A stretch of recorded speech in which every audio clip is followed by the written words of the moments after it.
அசுரரை வென்ற இடம் அது தேவரை காத்த இடம்.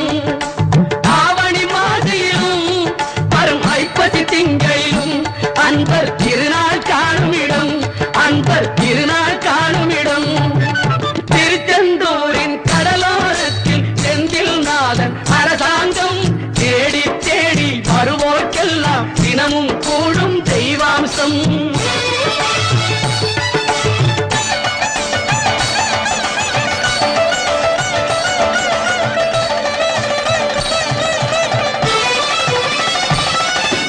கோவிலின் அருகினில் கூடிய கூட்டங்கள் தலையா கடல் அலையா. குழந்தைகள் பெரியவர் அனைவரை இழுக்கும் குமரன் அவன் கலையா.